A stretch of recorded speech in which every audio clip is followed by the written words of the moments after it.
Assalamualaikum warahmatullahi wabarakatuh. Selamat datang di channel OK Green. Kali ini saya ajak teman-teman untuk melihat kolam-kolamnya Kanigoi Farm. Nah, menjadi salah satu referensi teman-teman barangkali yang ingin membuat kolam dengan sistem air lift. Karena di Kanigoi semua kolamnya ini pakai sistem air lift, dan detailnya kita akan tanya-tanya langsung kepada Mas Fahmi, ownernya dari Kanigoi Farm. Kabarnya sehat Mas Fahmi? Alhamdulillah sehat. Alhamdulillah. Mas, ini di Kanigoi ini ada berapa kolam filter? Di sini ada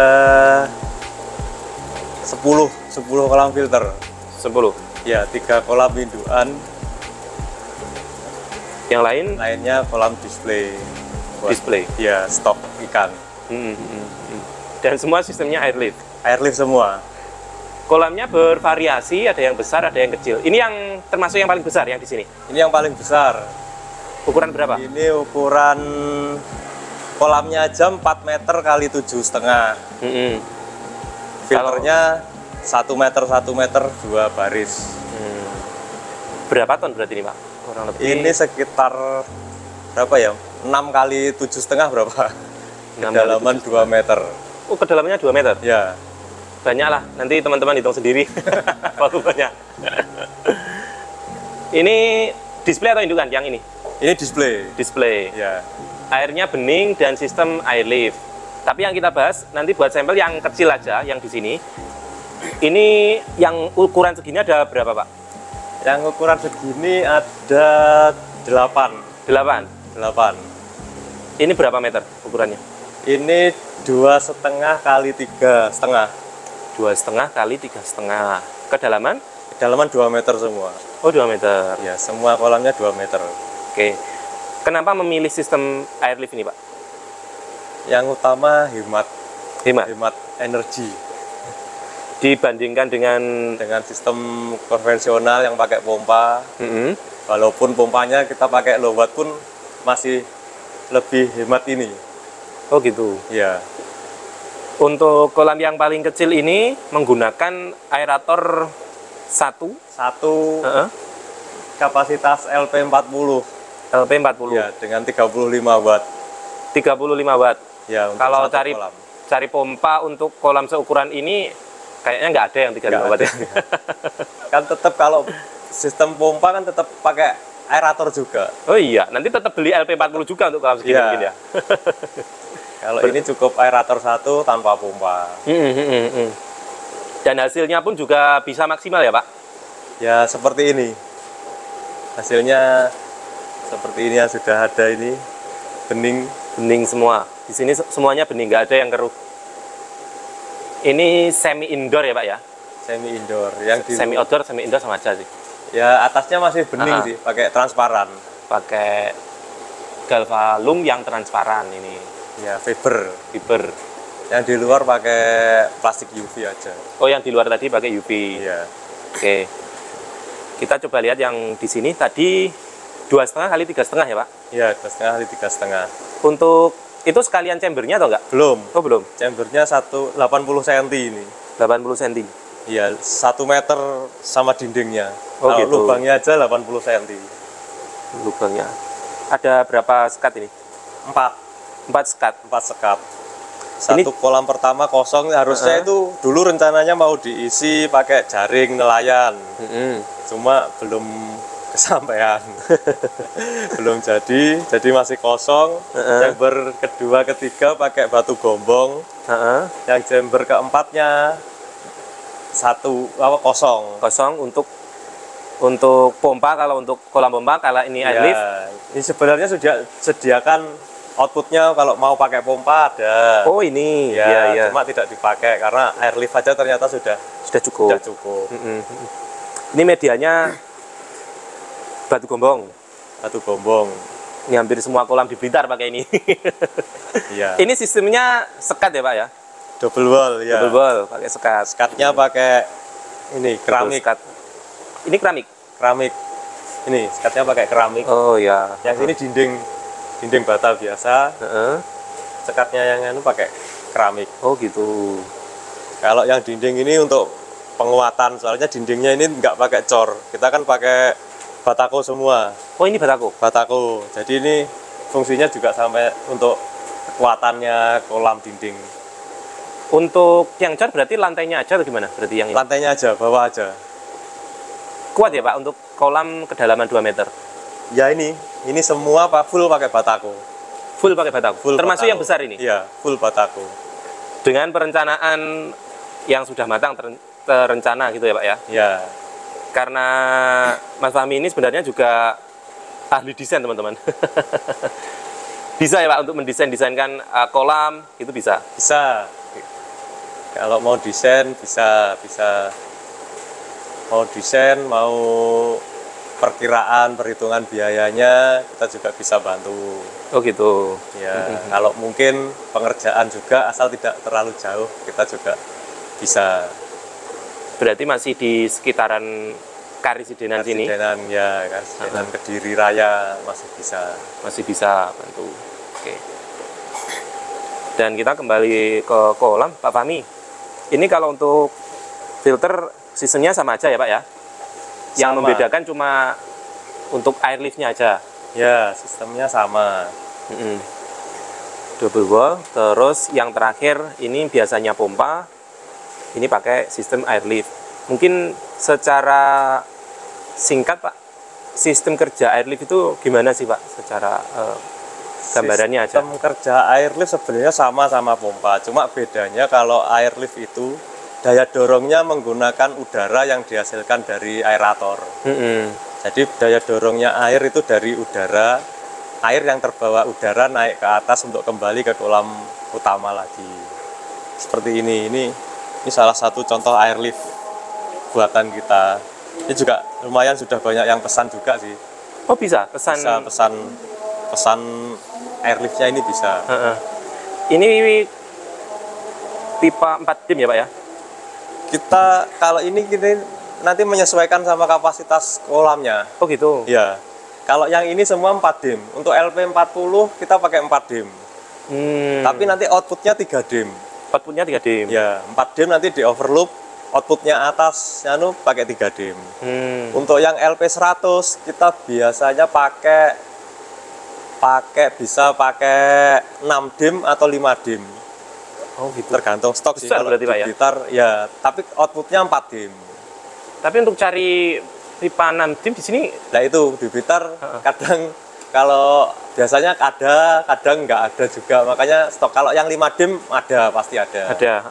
5 ke bawah ada lah. 5 bawah ada. Kalau 6 itu biasanya pesan dulu. Pesan dulu. Kalau pesannya banyak nanti kita bisa. Tapi kalau cuma sedikit ya harus pakai 5 dim terpaksa. Oke. Misalkan untuk kapasitas kolam menggunakan air lift yang 4 dim ini tapi jejer 2 atau 3 ketika kolamnya besar gitu bisa? Bisa. Seperti kolam yang di luar itu atau kolam ini. Kolam ini yang 6 kali 7,5 itu tadi, ini menggunakan LP40 4 buah. Oh, ini 4 buah. Ya. Tuh teman-teman, di pojok dua. Masing-masing 2. Jadi per bagian filter ada dua mesin pompa aerator.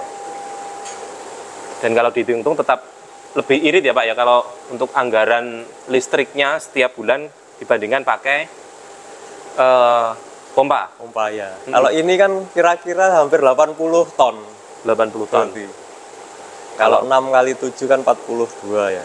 42 kali 2 meter. Berarti ini tadi kebutuhannya wattnya 70 kali 2. 140 watt untuk kolam 80 ton. Kolam 80 ton. Kalau pakai pompa itu sudah sudah 500 lebih untuk pompanya aja. Pompanya aja. Belum aeratornya lagi. Nah, itu. Ini kelebihannya untuk pakai sistem air lift seperti itu, teman-teman. Gambarannya sama seperti ini, ya sama umumnya kolam ya Pak sebenarnya? Ya, sama. Cuma keluarnya air atau outputnya yang berbeda. Ini tadi berarti untuk udara ini masuk dari pipa yang kecil ini. Ya, ini dari untuk aeratornya. Ini dari ini nanti disambung pipa dari ke aerator. Ke aerator terus ini masuknya air. dari chambernya. Oh, berarti ini posisi di kolam ya tetap seperti ini ya? Ya, ini jadi tempatnya masuk, terus dia didorong dari udara yang masuk ke ini. Di sini didorong naik ke atas untuk kembali ke kolam lagi. Itu dalamnya ada komponennya gitu berarti? Ada. Oke. Ada untuk pemecah gelembungnya. Udara. Air naik bersama dengan udara. Berarti air yang keluar sudah bercampur oksigen. Oh, itu kelebihannya. Ya. Makanya di sini tadi semua kolamnya juga nggak ada air stone-nya gitu, nggak ada ya Pak ya? Nggak ada. Semua ya langsung. Langsung jadi satu. Dan apakah dengan sistem ini juga bisa muat banyak Pak? Bisa. Muat banyak ikan, nggak apa-apa? Nggak apa-apa, sama aja. Sama aja? Mau berapa banyak pun bisa aja. Nanti tergantung ininya. Kapasitas untuk apa namanya?